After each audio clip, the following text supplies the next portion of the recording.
You ever feel like something's wrong with you, but you can't explain why? Like you apologize too much, you forget whole years of your childhood, or you freak out when plans change, and you think it's just your personality? What if none of that is your fault, and it's actually your brain trying to protect you? So here's the thing. Most people go through life thinking these reactions are just quirks or flaws, or something they should have grown out of by now.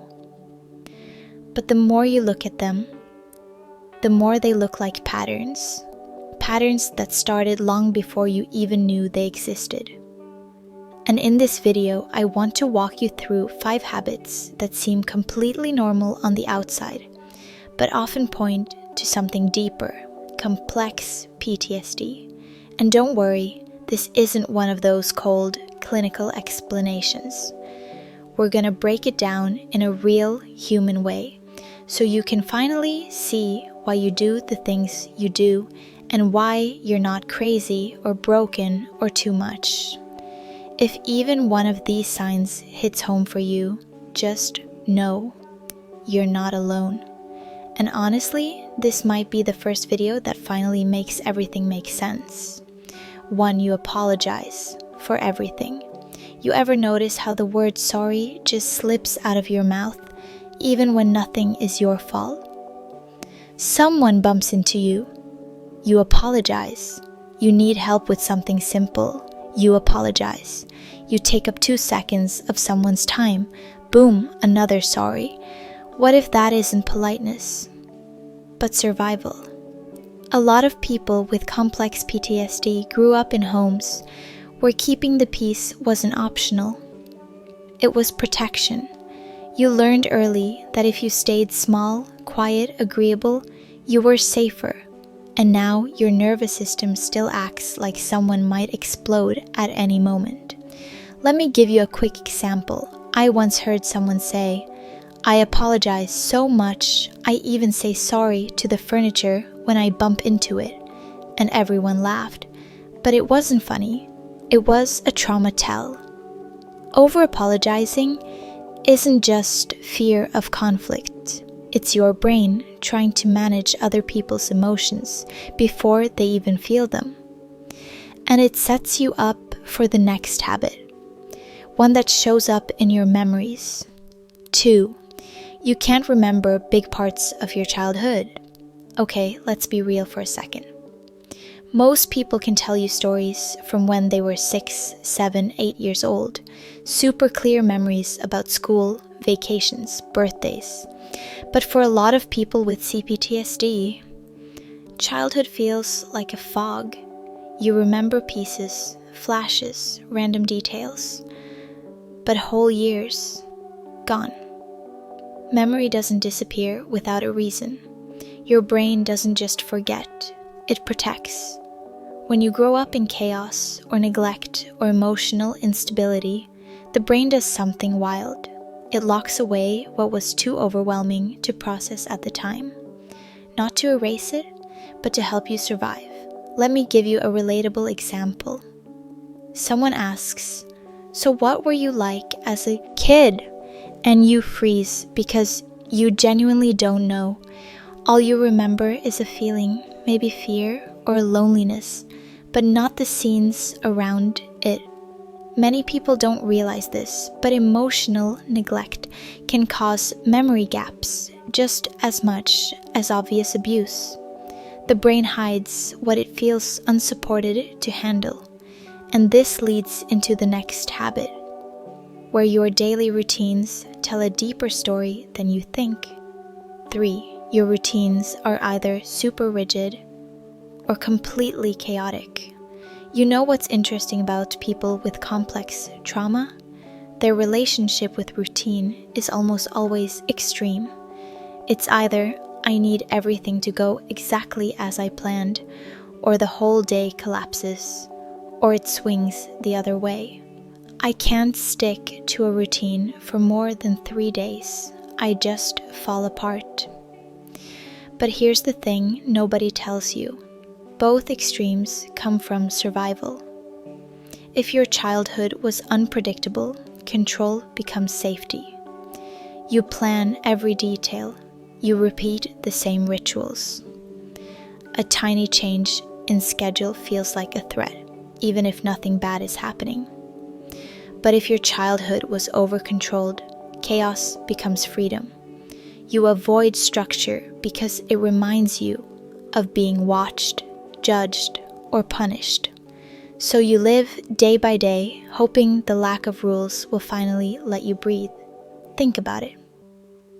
Someone moves a meeting from 2 p.m. to 3 p.m., and your chest tightens. Or you agree to plans you know you'll cancel because structure feels suffocating. What looks like a routine problem is really a nervous system problem, and it leads straight into the next habit, why you're calm in chaos but uneasy in peace. 4. Why you're calm in chaos but anxious in peace. You know how some people completely shut down during a crisis. You're the opposite. When everything is falling apart, you're calm, focused, almost steady. But the moment life gets quiet, you feel restless, on edge, like something bad is about to happen. That reaction isn't random. It's what happens when your nervous system grows up in chaos. Crisis becomes familiar. Adrenaline becomes normal. So, when things finally get peaceful, your body doesn't trust it. It waits for the impact. It prepares for the worst. Think about a quiet evening at home. Nothing is wrong, nothing is happening. But your mind starts scanning for danger. You replay old conversations. You look for problems that aren't even there. It's not that you want drama. It's that calm feels unsafe when all you've ever known is tension. And here's the twist. People think you're strong because you handle emergencies so well, but they don't see how hard the quiet moments are. And that leads straight into the last habit, the one that explains why you can read everyone else except yourself. 5. Why you read others easily, but don't feel yourself. You walk into a room, and within seconds, you know exactly what everyone is feeling. Who's angry, who's pretending, who's uncomfortable. You can read people like a map, but the moment someone asks you, "How are you feeling?" you freeze, you hesitate. You say, "I don't know," because honestly, you don't. This happens when you grow up needing to monitor other people's emotions for safety. You learned to scan the room, track every tone shift, every tiny expression.